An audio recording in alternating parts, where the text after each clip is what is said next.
Welcome to today's class. Today we will discuss about cost of preference capital, cost of equity capital and cost of retained earnings. Now first let's start with cost of preference capital. The formula is Kp equals to D divided by P0 multiplied by 1 minus F, where Kp equals to cost of preference capital, D equals to annual dividend payment, P0 equals to sale price of preference shares and F equals to flotation cost. Let's give an example. A company issues 15% irredeemable preference shares of face value of rupees 100 each. Flotation costs are estimated to be 4% of sale price. Find out cost of preference capital if the shares are issued at par value, at 10% premium and at 10% discount.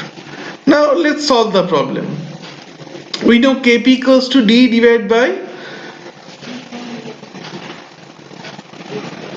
P0 multiplied by 1 minus F. So dividend is 15%, face value is 100, dividend is 15%, so 15 is the dividend divided by 100, 1 minus 0.04. 4% is the flotation cost.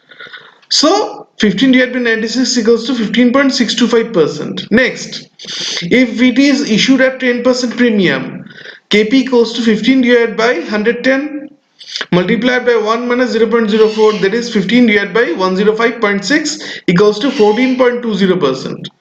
Next, if it is issued at 10% discount, then Kp equals to 15 divided by 90 multiplied by 1 minus 0.04 equals to 15 divided by 86.4 equals to 17.36%. Now let's see how cost of equity capital is calculated. Cost of equity capital can be calculated by different approaches. Number one is dividend approach. According to dividend approach, the following formula is used.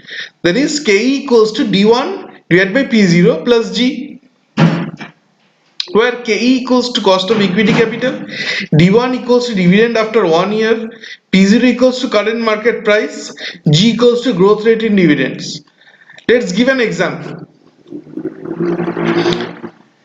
Dividend per share of a firm is expected to be rupees 2 per share next year and is expected to grow at 5% perpetually. Determine the cost of equity capital assuming that the current market price per share is rupees 20. So K equals to D1 by P0 plus G. Here next year's dividend is 2. So 2 divided by current price is 20.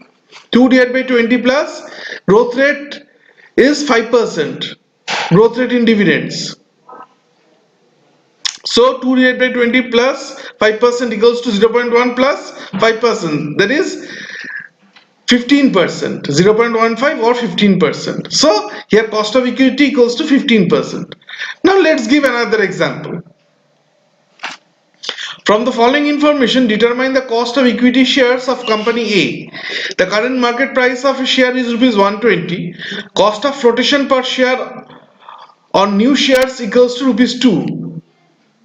Dividend paid on the shares over past 6 years are year 1, 2, 3, 4, 5, 6, and these are the dividend per share for the first 6 years.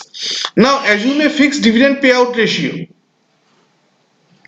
Dividend at the end of current year is expected to be 17.5. Now the solution. Firstly, we have to calculate the growth rate of dividends. In 5 years, the dividends have grown from rupees 10 to 16. First year 10, then it is 11. Over the 5 years, 11, 12, 13, 14 and 16.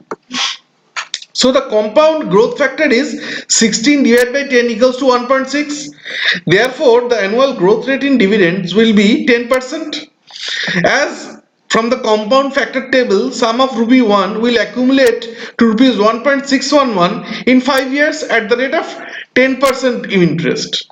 So the growth rate in dividends will be approximately 10%. We get this value 10% from the compound factor table, which is given at the end of every financial management book or every finance book. You may refer to the compound factor table. So here Ke equals to D1 divided by P0 multiplied by 1 minus flotation cost plus G. So 17.5, it is 17.5 is the next year's dividend. Next year's dividend is expected to be 17.5. So 17.5 divided by 120 minus 2 plus 10%. We have calculated the growth rate as 10%, so plus 10% equals to 14.83 plus 10% equals to 24.83. So cost of equity equals to 24.83. Now next we come to the earnings growth model. According to the earnings growth model, KE equals to E1 divided by P0 plus G, where E1 equals to earnings after 1 year, P0 equals to current market price, and G equals to growth rate in earnings. Now next, according to the capital asset pricing model, that is CAPM, KE equals to RF plus beta multiplied by KM minus RF. Now what does this symbols mean? K equals to cost of equity capital, RF equals to risk free rate. What is risk free rate? Risk free rate is the rate which is earned by investing in government securities, because government securities are treasury bonds. Those are least risky. So the rate of treasury bonds can be called to be the risk-free rate. Now B, this is beta. Beta B equals to beta value of stock. Now what is beta? What is beta value? I will discuss the concept of beta in a future class, but for the time being, beta is the relative responsiveness of a particular stock vis-a-vis the market. That is, if beta value is 1.5, that means when the market moves positively 1%, the price of stock, the price of concerned stock whose beta value is 1.5 will move positive 1.5%. If the market falls by 1%, the price of the concerned stock which has beta of 1.5, the price of the stock will reduce by 1.5%. So this is the significance of the term beta. Now Km equals to market return. Now let's give an example. If the risk-free rate is 5%, market return is 8%, and beta value of stock A is 1.25, then calculate the cost of equity by CAPM model. Now KE equals to 5%, that is the risk-free rate, plus 1.25, that is beta value. KM market return. Sensex return can be called to be a market return. Sensex return is market return, or Nifty return is market return. So market return is 8% and risk-free rate is 5%. So 8% minus 5%, that is 3%, multiplied by 1.25, that is 3.75%. So K equals to 5% plus 3.75% equals to 8.75%. So here cost of equity according to CAPM model is 8.75%. So this is how we calculate cost of equity under CAPM model. Now let's come to the topic cost of retained earnings, that is KR. It may seem that retained earnings have no cost, as because the firm has to pay nothing for using retained earnings as a source of capital. But in fact they have a cost too, by assuming external yield criteria. That is, if we assume that the retained earnings are invested outside the business, we assume the rate of return which can be earned by the firm in investing the retained earnings outside the business instead of keeping them in the firm. Here the firm will have to assume same degree of risk for its investment of retained earnings as it faces itself.